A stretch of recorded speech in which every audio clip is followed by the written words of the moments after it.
This podcast contains descriptions of violence against children and adult language and is not suitable for all audiences. Listener discretion is advised.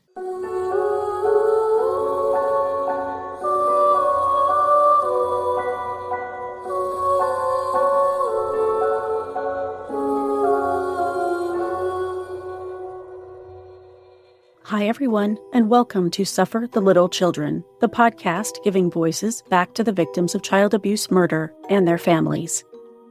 I'm your host, Laine, and this is episode 178, Jonathan Carey, Part 2. In the last episode, I told you the story of Jonathan Carey, a nonverbal autistic boy whose parents had no choice but to send him to a second residential program after he suffered abuse and torture at the first one he attended. At age 13, Jonathan was restrained and suffocated to death by Developmental Aide Edwin Tirado. In this episode, I'll continue Jonathan's story where I left off, and I'll tell you about the Careys' continued fight to change the system that tragically took their son from them. This is the story of how a boy's horrific, preventable death has triggered some, but not enough, changes in the way New York State cares for people with developmental disabilities. This is part 2 of the mind-boggling story of Jonathan Carey. One thing I'd like to mention before jumping back into Jonathan's story, near the beginning of the last episode, when I was talking about Willowbrook School, I mentioned how then-Governor Hugh L. Carey appointed lawyer Clarence Sundrum to help reform the care system for the developmentally disabled and to help create the Commission on Quality of Care, or CQC. I talked about Mr. Sundrum in glowing terms because that's how the media described his contribution to these changes. Jonathan's father, Michael Carey, holds a very different opinion about Clarence Sundrum. In short, Michael believes Mr. Sundrum made a few positive changes, but no genuine broad systemic changes. According to Michael, Mr. Sundrum was instrumental in allowing the continued cover-up of abuse against the developmentally disabled in care homes. I wanted to mention this because Mr. Sundrum will make another appearance in this episode, and I wanted to present not just the media's views on him, but also those of Jonathan's family. I ended part 1 by telling you about Jonathan's death on February 15, 2007. If you haven't listened to part 1 yet, you should do that before listening to this one, because I'm going to pick up right where I left off.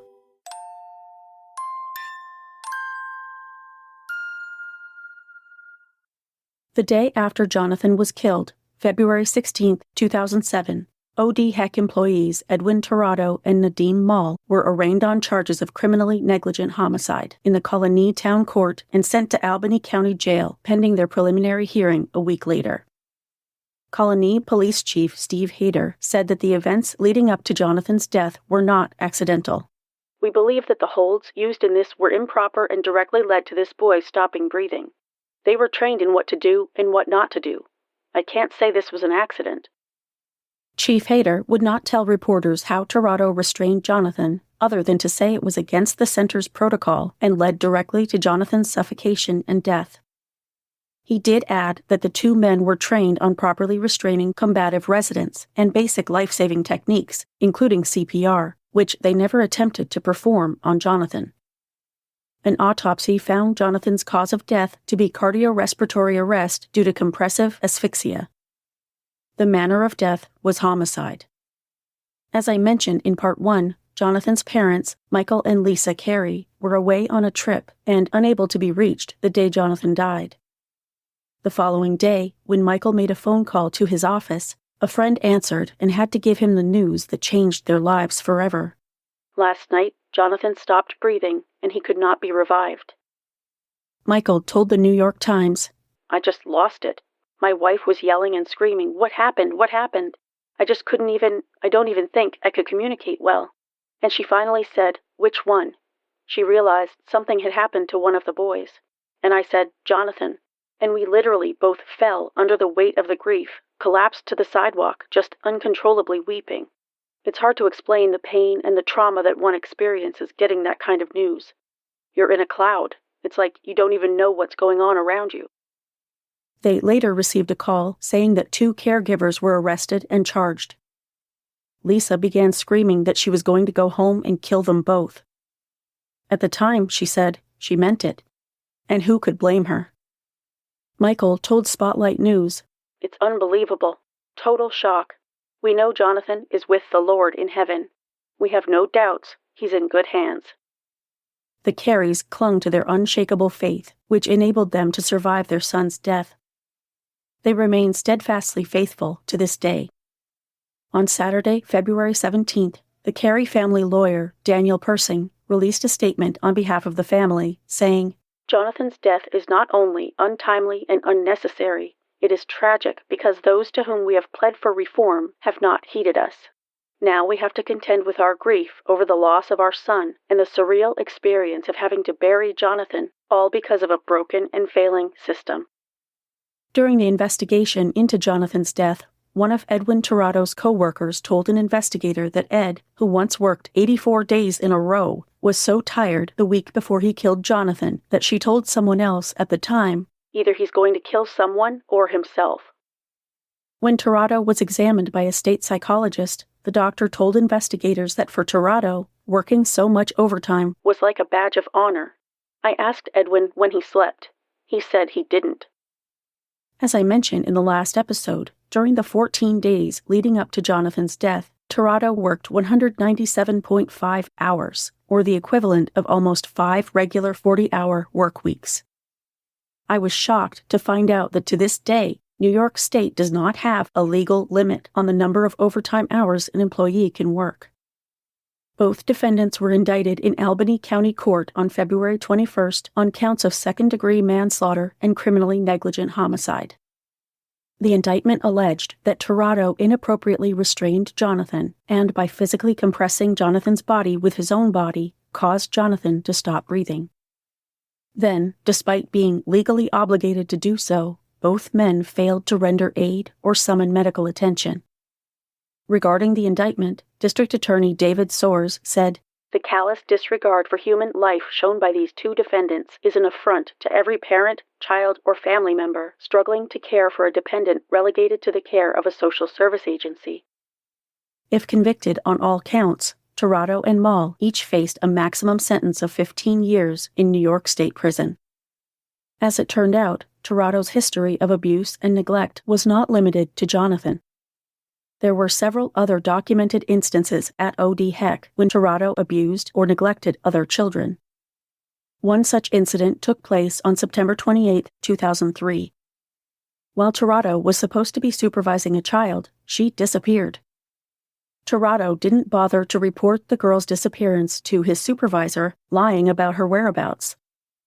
Several days later, during an official investigation into the disappearance, Tirado provided false testimony.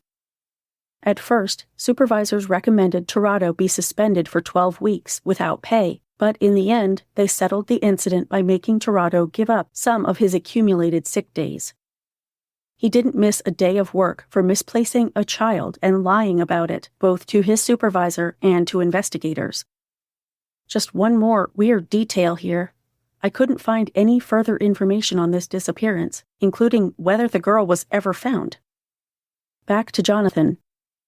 His funeral took place at 10:00 a.m. on Wednesday, February 21, 2007, at Del Mar Full Gospel Church in Del Mar, New York.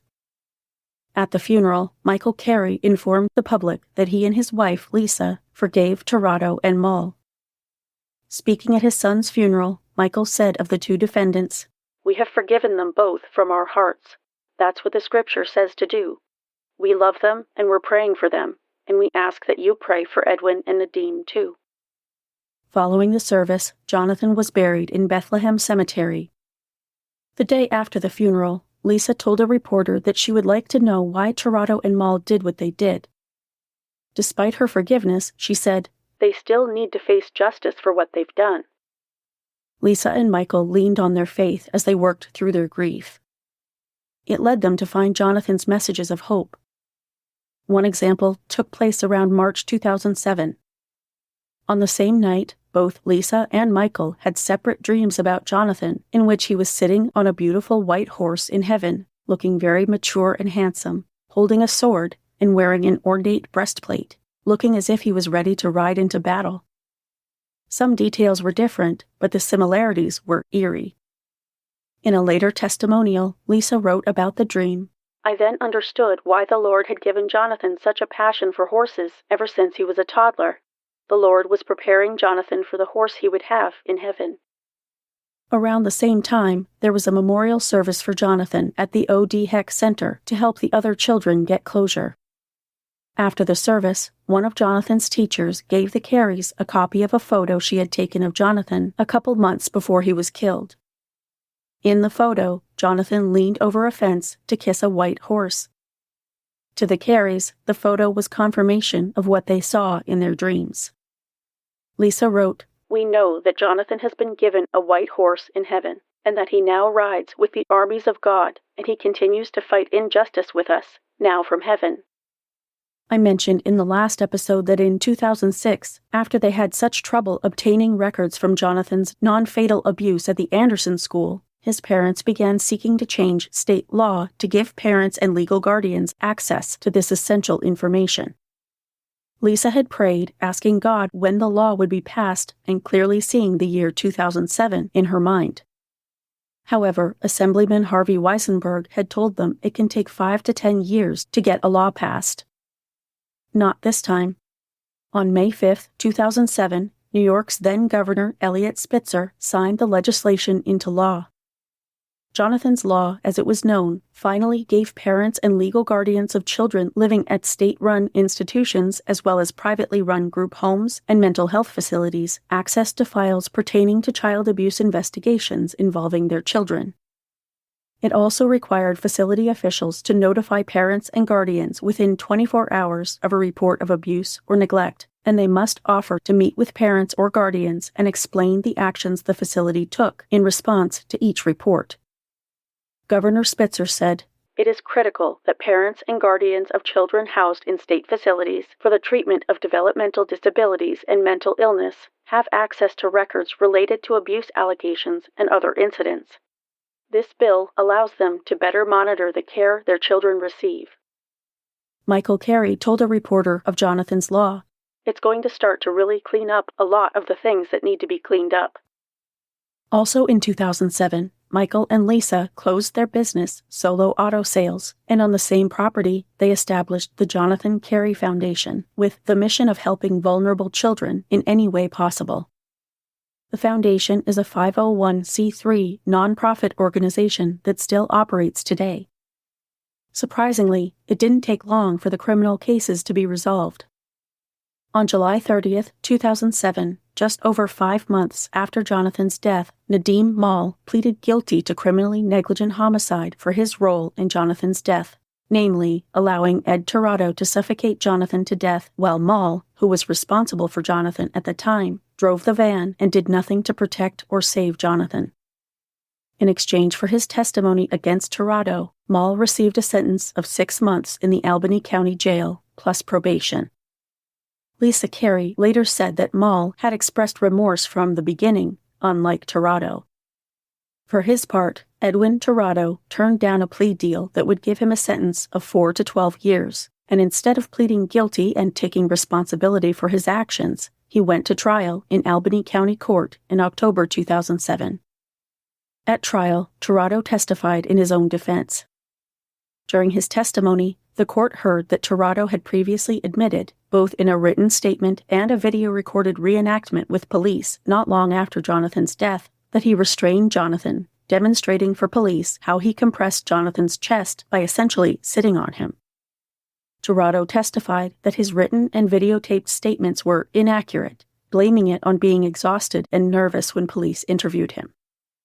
He also claimed that he and Mal did not know Jonathan was dead until they discovered he wasn't breathing when they returned to the facility after their outing.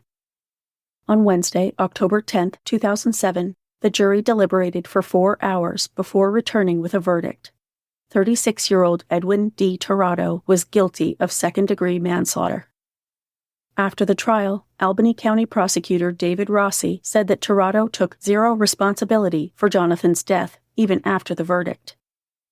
Demonstrating far more empathy than her son's killer ever would, Lisa Carey told reporters, "Today is a very sad day for us and the Tirado family." Tirado was sentenced on December 14, 2007. Both of Jonathan's parents spoke before the court. Lisa Carey said, "He has devastated the lives of our entire family. It is our belief that Edwin Tirado is unrepentant for his actions." Michael Carey said, "Jonathan is my firstborn son. My personal loss because of Jonathan's passing is unimaginable. My heart is broken. If only we had known how dangerous these facilities are. I would never have put my son in that danger if I only knew." Tirado's attorney, Brian Donahue, disagreed with the court's pre-sentencing report, which said his client had no remorse. Donahue said, "Nothing could be further from the truth. Mr. Tirado is devastated by this. He is not devastated by his own situation. He knows he has to serve some time. He is devastated by Jonathan Carey's death." Interesting that no one besides Tirado and his attorney seemed to have seen any sign of that remorse. Assistant District Attorney Rossi asked the judge to hand down the maximum sentence, saying it wasn't Tirado's actions in restraining Jonathan that were the issue. It was the callousness he displayed by doing nothing as Jonathan died in the back of the van. In the end, Edwin Tirado was sentenced to spend 5 to 15 years in state prison. I'll pause here for a word from my sponsors.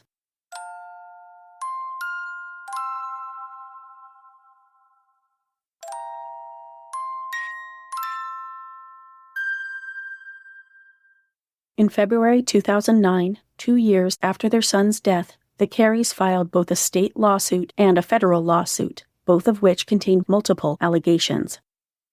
The lawsuit alleged that Edwin Tirado should not have been employed by O.D. Heck at the time of Jonathan's death. Tirado was known to be a volatile and sometimes violent man. He had frequent conflicts with one colleague, and these often escalated to the point that a supervisor had to intervene to prevent Tirado from physically assaulting the other man. This propensity for violence had shown itself in at least 3 incidents prior to Jonathan's death, when Tirado physically assaulted Jonathan and caused such severe injury that Jonathan was taken to the hospital with severe facial bruising. The center did nothing about this abuse. They didn't provide training, discipline, or termination of Tirado, and they did not report the abuse to the authorities. They had a pattern of ignoring and covering up physical abuse by their employees. The lawsuit also mentioned that the center had a reckless overtime policy that allowed developmental aides to supervise vulnerable, disabled children on a severe lack of sleep and therefore impaired. Tirado worked 15 days in a row prior to Jonathan's death, which included weekends and 10 double shifts of up to 20 hours at a time. 112 of Tirado's 197.5 overtime hours during that period were worked at night. The lawsuit alleged that the center authorized this overtime even though Tirado's trainee evaluation from March 22, 2003 documented his inability to interact properly with children when he worked overtime. Only after Jonathan's death did O.D. Heck Center issue a directive stating, "Staff cannot work in excess of 24 hours of overtime per work week without approval to assure that staff's efforts are not compromised due to extended hours." The lawsuit also claimed that the center did not train its employees on how to restrain residents properly during transport and did not provide the necessary seatbelt buckle guard that would have prevented staff from having to intervene physically during transport.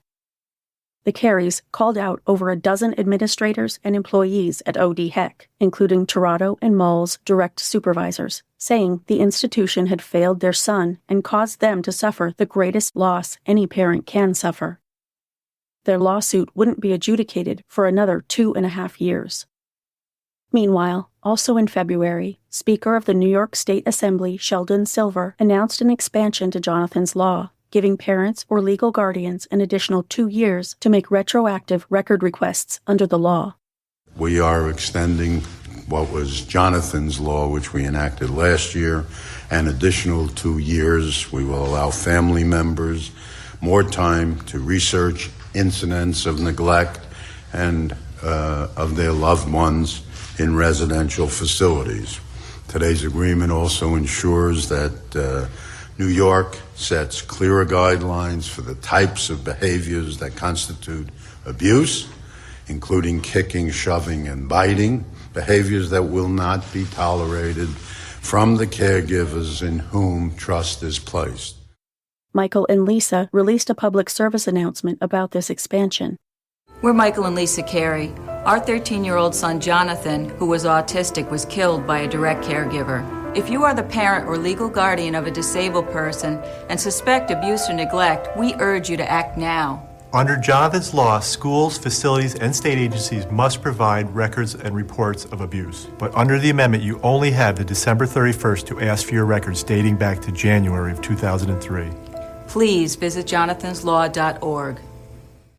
Before Jonathan's death, New York Social Services Law 412 had stated that to consider the treatment of a child in residential care abuse, the child had to be at serious risk of death, protracted disfigurement, bodily organ damage, have protracted physical or emotional damage, or be sexually abused.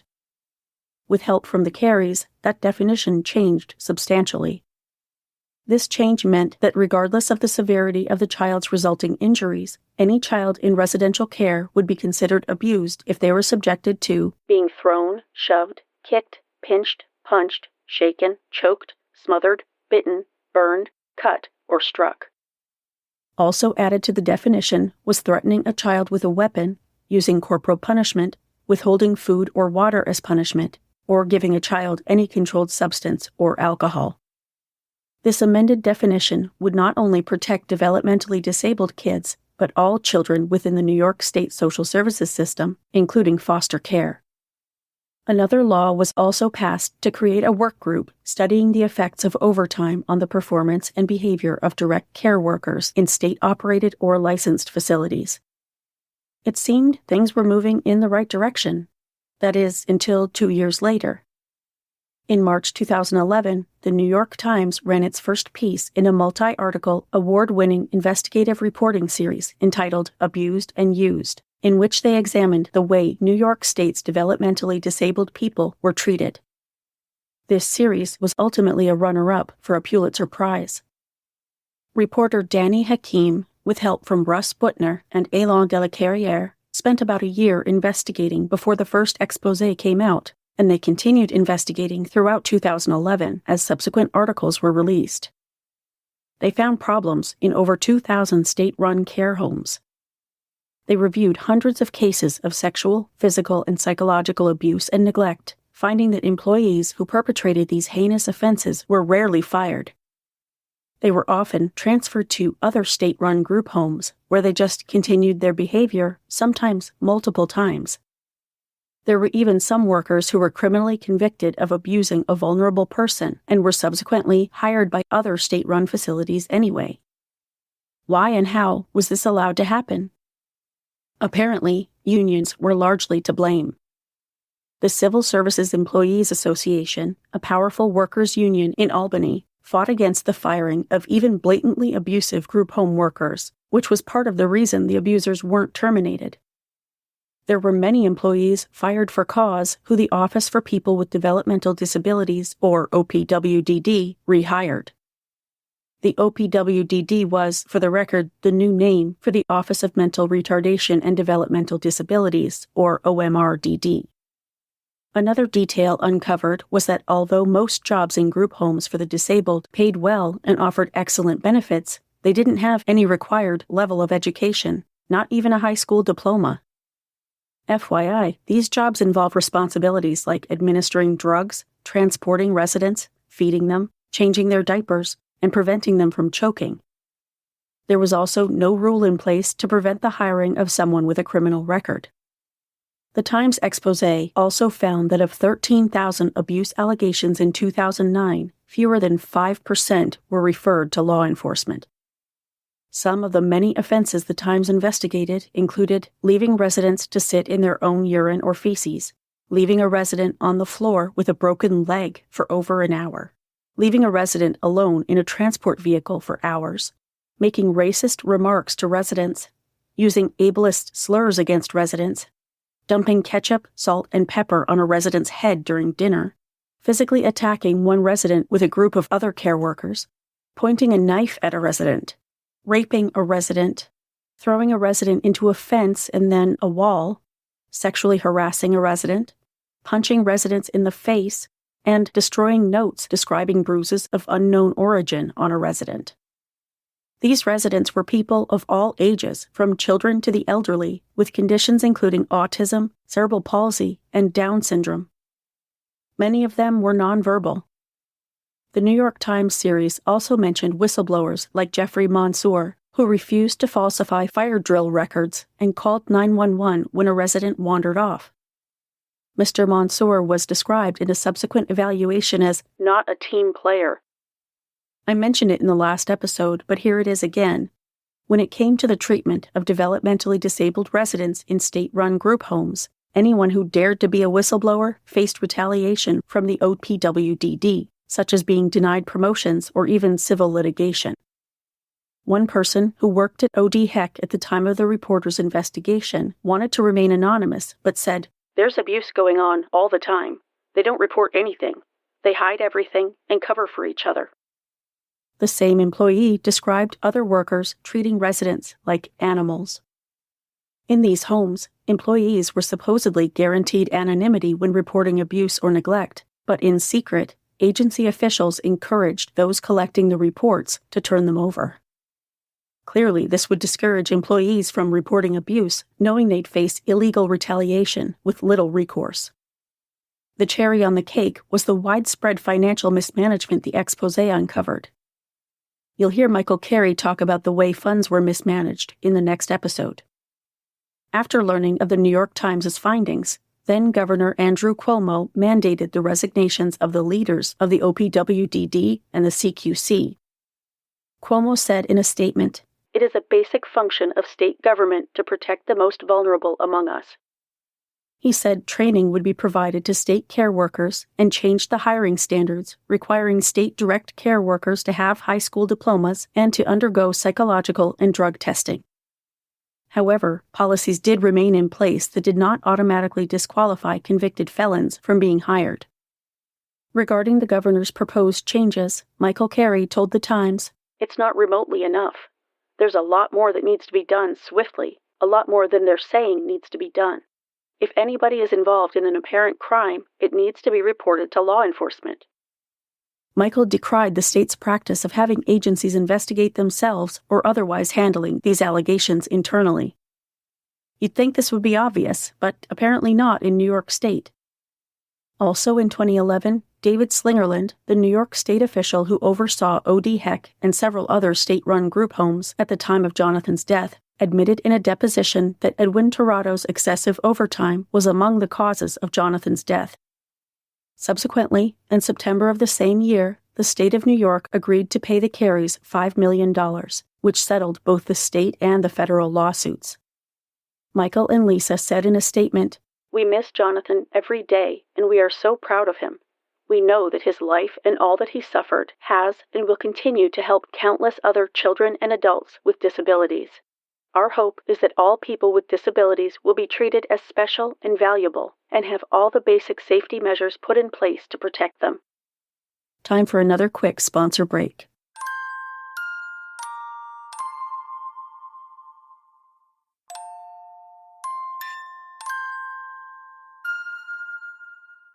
In another article in their Abused and Used series, in November 2011, the New York Times reported that in state and privately run group homes, 1 in 6 deaths, which worked out to over 1,200, had been attributed to unnatural or unknown causes. This data had never been released officially. In contrast to New York's 1 in 6 figure, the number of deaths by unnatural or unknown causes in Connecticut and Massachusetts was about 1 in 25. Upon examining death records, the reporters found patterns indicating that a lot of these deaths from unnatural or unknown causes were from neglect. Some of these residents died from choking in bathrooms and kitchens when they were not supposed to be left alone with food, drowned in bathtubs, falling down the stairs alone when they were supposed to have help on the stairs, and running away repeatedly and being found dead, likely from exposure. In almost half of the cases the Times analyzed, there were concerns about the quality of care the residents received. The newspaper also noted that most of the time, the home's operators were responsible for investigating the death and determining how the resident died. For absolutely anyone else, this would be a job for the medical examiner, But apparently, New York's disabled group home resident population didn't get the same respect. In January 2012, the Administration on Developmental Disabilities, an administration under the U.S. Department of Health and Human Services, finalized a report criticizing New York State's oversight scheme regarding developmentally disabled people. The report said the CQC lacked independence from the governor's office, didn't account for how it spent public money, and broke several federal law requirements. The CQC reported to the governor's office, but so did the agencies it was supposed to oversee, which meant the commission's structure worked against itself in terms of oversight. Interestingly, the report stated that the CQC didn't turn over documentation explaining how the agency was spending the billions of dollars of Medicaid funding the federal government sent, even though turning over this documentation was required by law. Michael Carey told the New York Times, "This agency has been an absolute failure. The agency is not independent, it is not a strong watchdog agency, it is not investigating abuse and neglect or deaths properly." Governor Cuomo appeared to be taking the report's criticisms to heart. In March 2012, he commissioned a report from Clarence Sundrum, the former head of the CQC, who I mentioned at the start of the episode. Sundrum wrote in his report that in 2010, there were more abuse accusations at state facilities overseen by the OPWDD than there were total beds in these facilities. Sundrum's report stated that no fewer than 6 agencies oversaw these homes, some overlapping. Those agencies included the State Education Department, the State Health Department, the OPWDD, the State Office of Mental Health, the State Office of Children and Family Services, and the State Office of Alcoholism and Substance Abuse Services. Each overseeing agency had its own rules as far as incident tracking, contacting law enforcement, reporting abuse, training staff, disciplinary actions, hiring and firing, and so on. In response, Governor Cuomo announced that he was creating a new entity called the Justice Center for the Protection of People with Special Needs. In case you're wondering if this is a good thing or not, here's what Michael Carey had to say to reporters on the subject. This bill actually makes it harder to determine abuse and crimes. The governor's bill changes it from some credible evidence, which is a low threshold, to a preponderance of evidence. This is Governor Cuomo's doing, and this is Clarence Sundrum's doing. This is a direct conflict of interest. You cannot have a greater conflict of interest. It is the fox guarding the henhouse. It is smoke and mirrors what the governor has proposed, and to even remotely say that this is a historic reform is an outright lie.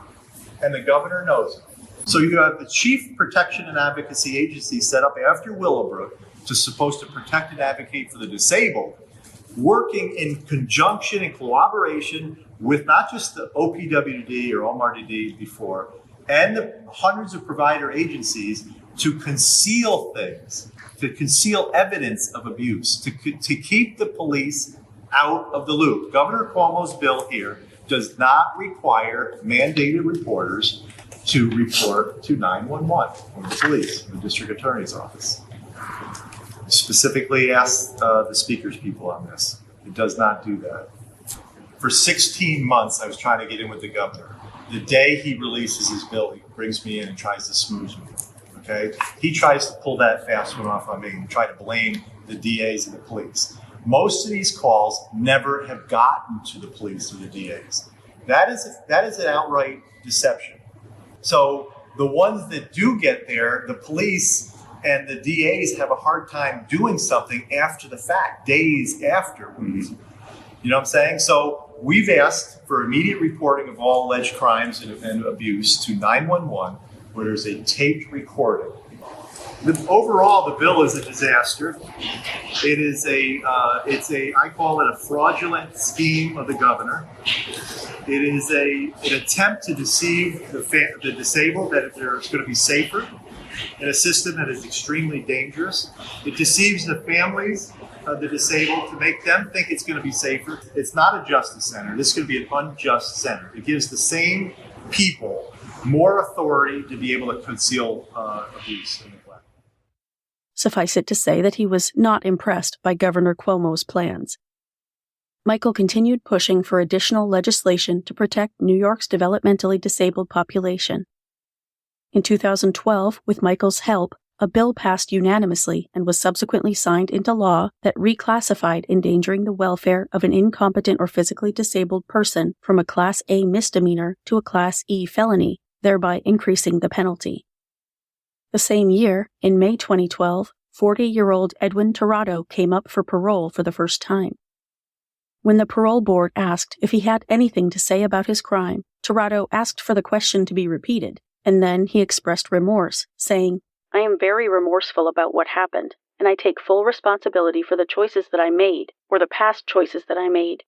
I understand that through my choices that it has affected a lot of people. It has affected the family, it has affected my family and myself, and I take full responsibility." Despite his claims of remorse, Tirado was denied parole. The board said his release would be incompatible with public safety and welfare. The Careys did not attend the hearing, but they did ask the parole board to deny Tirado's parole. Afterward, Michael said in a press release, "Thankfully, justice was served by the parole board denying the release of Edwin Tirado from state prison. As Jonathan's state caregiver, Tirado was supposed to protect and care for my precious son Jonathan, not brutally kill him. Edwin Tirado already escaped with a light sentence of 5 to 15 years for killing Jonathan, who was an innocent child and extremely vulnerable because of his disabilities. Jonathan is tremendously missed every day. I could not be prouder of Jonathan. All that he needlessly suffered in the 3 short years living in residential care will help hundreds of thousands of other people with disabilities. It is Jonathan who is the catalyst for reforming New York State's extremely dangerous mental health care system, which is riddled with rampant abuse and neglect. Jonathan's law was the first of many laws to help better protect all individuals with disabilities in New York State." When the Daily Gazette showed Michael the parole hearing transcript, which he hadn't yet seen, he said of Tirado's testimony, "I would say, obviously, I hope he is remorseful, but he's never shown that to my wife or myself, and he's had opportunities to do that." He also pointed out that Tirado never spoke Jonathan's name or even referenced his death, referring to the crime as what had happened and the choices that I made. Michael told the reporter, "It's one thing to say you're remorseful. Some people are remorseful because they got caught. But he's not saying, 'I'm sorry I took the life of this precious boy under my care.'" In 2013, Governor Andrew Cuomo officially passed the bill that launched the Justice Center for the Protection of People with Special Needs.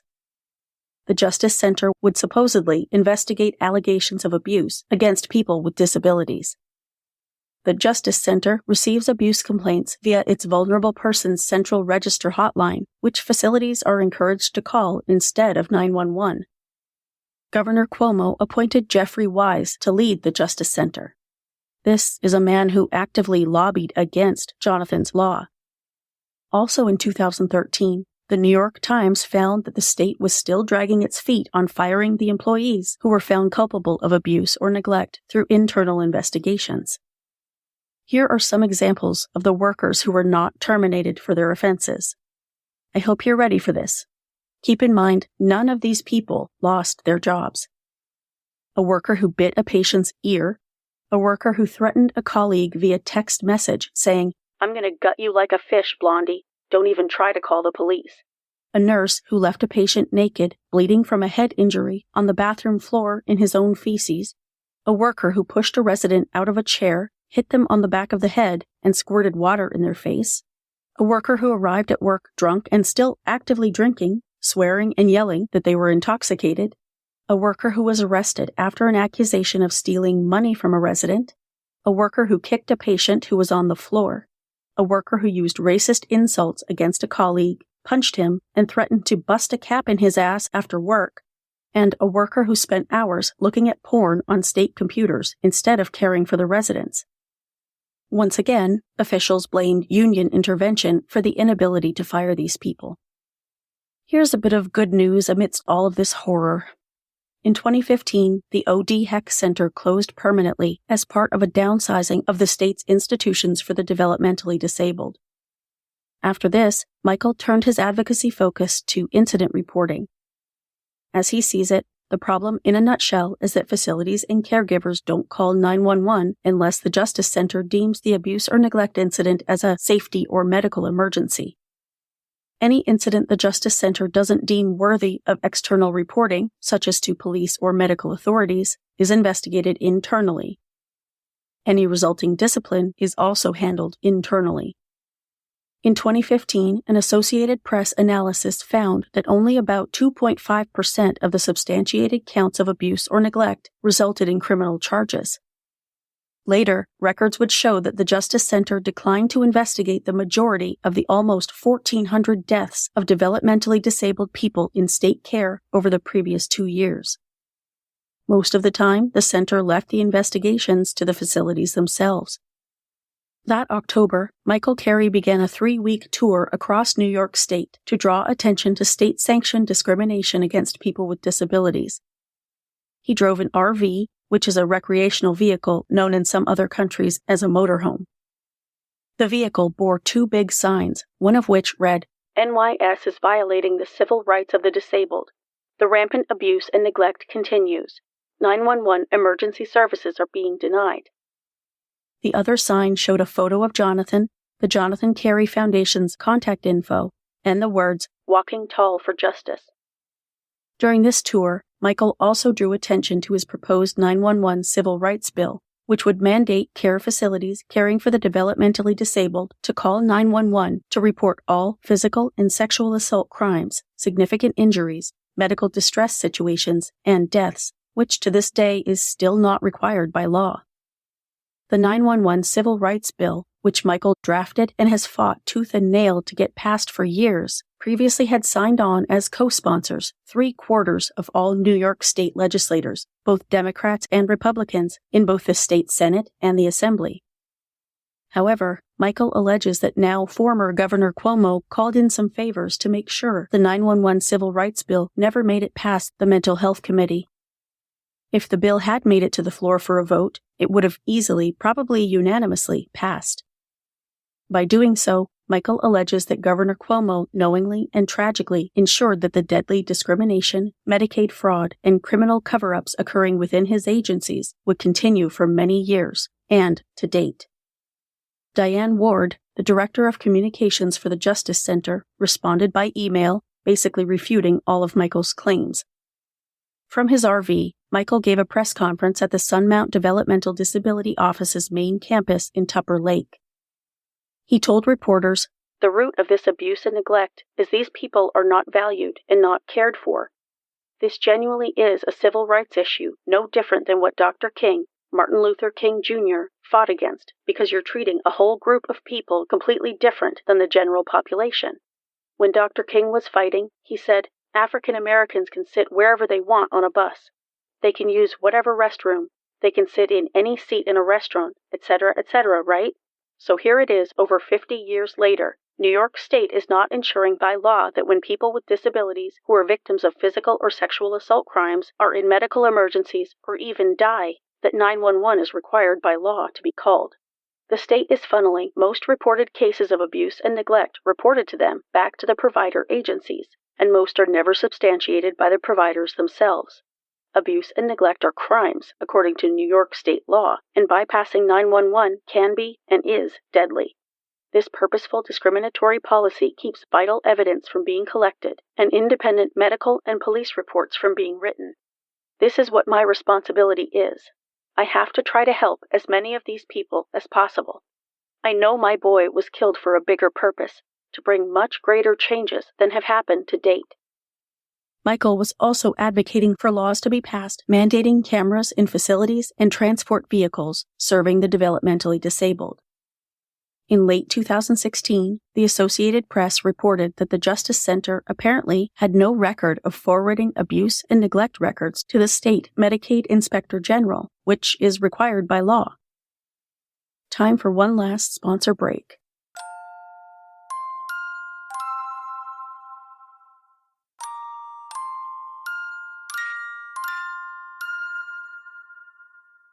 On February 15, 2017, the 10th anniversary of Jonathan's death, an event was held at the state capitol in Albany, at which Michael Carey spoke about his 911 bill which had stalled by that point.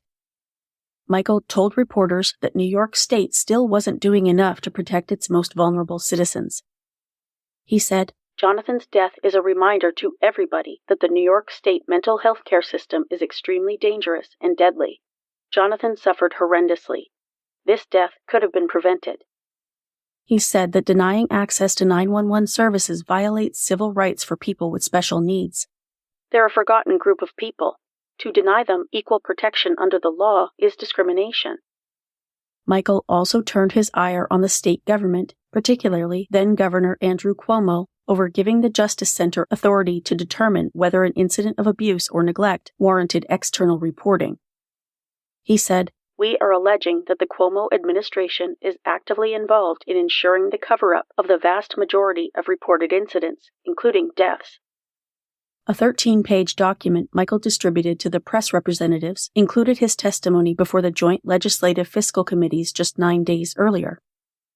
In his testimony, Michael referenced the state's massive systemic failures. Staggering numbers of cases resulted in injuries and deaths of people with disabilities, including Jonathan's death, because of issues that needed to be rectified, which to date continue. Instead of moving to address the root causes and genuine problems, the Cuomo administration concocted a fraudulent scheme.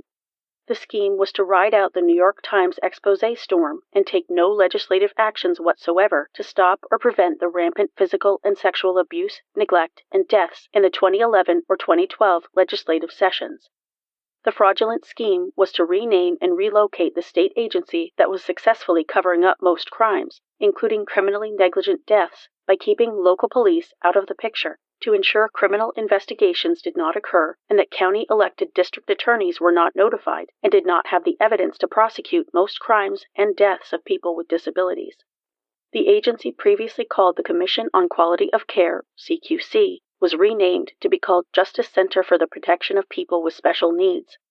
This agency and their staff, which were actively involved in obstructing justice and criminal conspiracy regarding covering up heinous crimes and deaths, was also relocated from State Street in Schenectady, New York, to Del Mar, New York.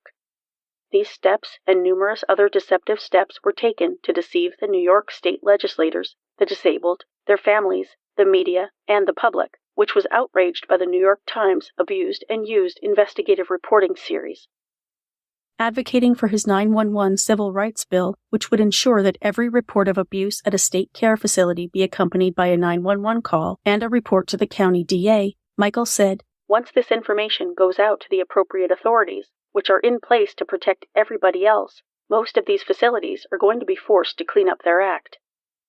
In response, officials from the Justice Center wrote in a statement, "With all due respect to Mr. Carey and the somber nature of today, he is just plain wrong on the facts.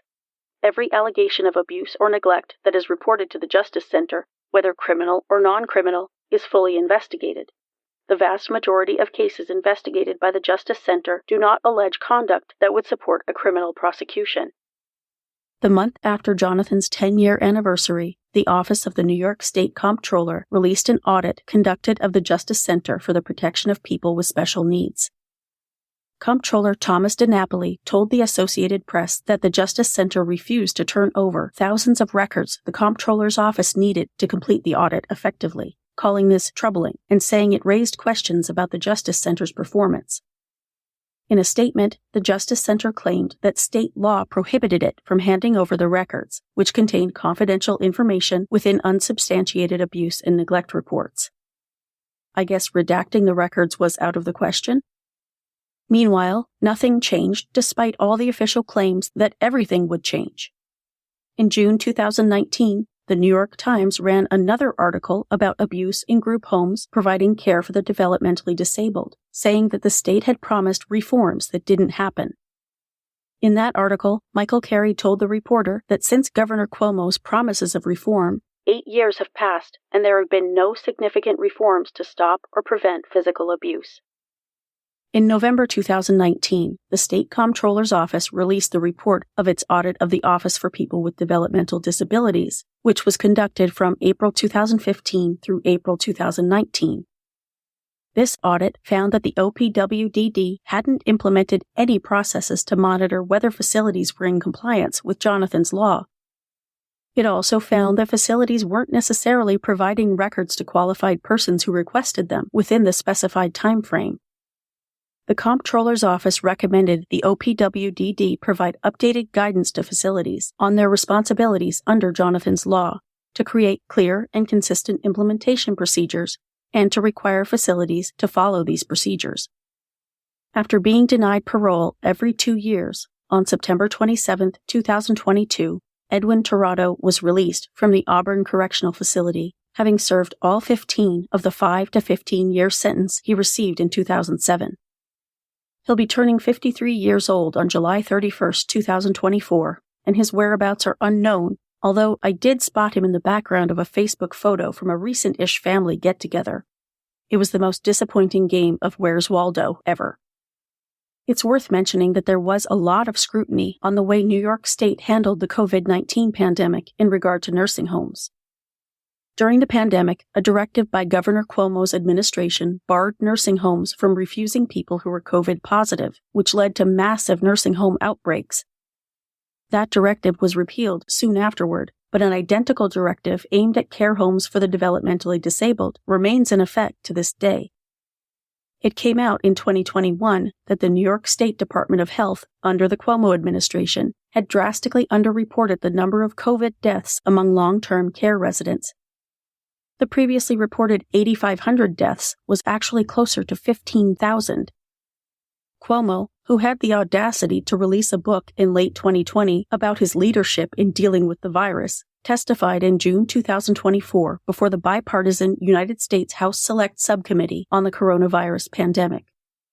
He calls criticism of his administration's handling of the pandemic a political blame game. It might interest you to know that in August 2021, Andrew Cuomo resigned as New York's governor after a misconduct probe brought up allegations that he had sexually harassed several women. In January of this year, the U.S. Justice Department concluded that the former governor had sexually harassed at least 13 women who worked as state employees. Federal officials reached a settlement with New York's current governor, Kathy Hochul, to enlarge her office's Human Resources Department and create new reporting procedures. Of course, Cuomo, who hasn't been charged with any crimes, continues to deflect blame and deny any wrongdoing.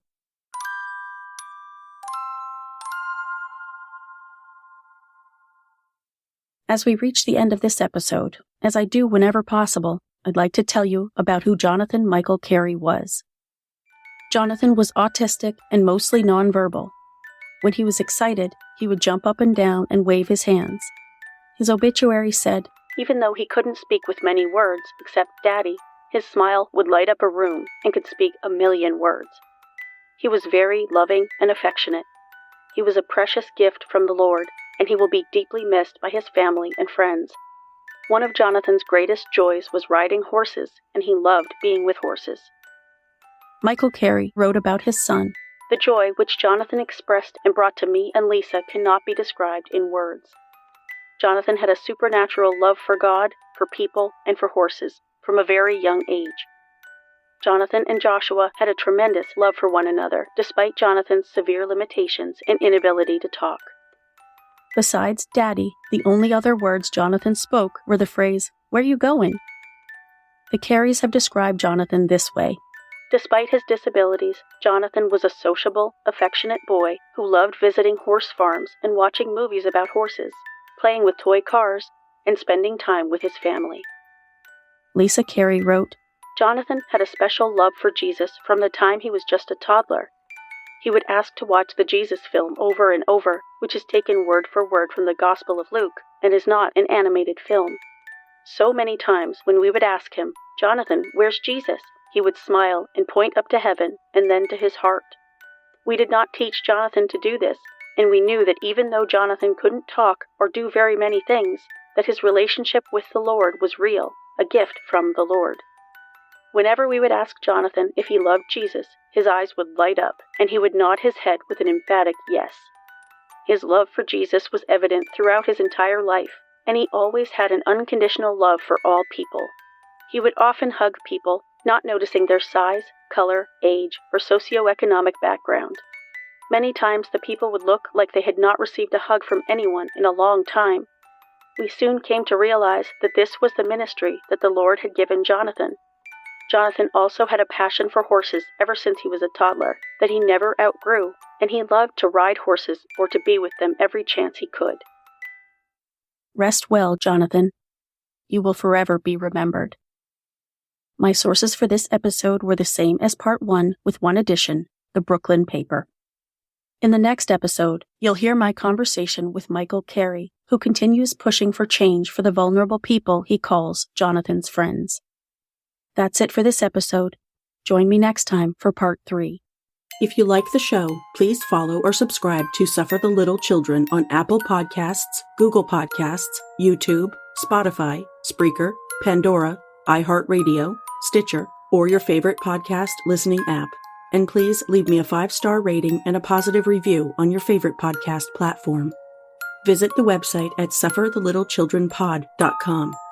You can support the show by visiting patreon.com/stlcpod, where you can become a patron for rewards ranging from a shout-out by name on the show to bonus content and exclusive gifts. You can also support the show at ko-fi.com/stlcpod. Follow the podcast on Facebook and Instagram at Suffer the Little Children Pod and on TikTok at STLCpod. View photos related to today's episode on Facebook. This podcast is researched, written, hosted, edited, and produced by Laine. Intro theme music is by Dream Note Music, and all music for the show is licensed from audiojungle.net. For more information about preventing or reporting child abuse, visit childhelp.org or call your area's child abuse hotline. And remember, if you see something, say something.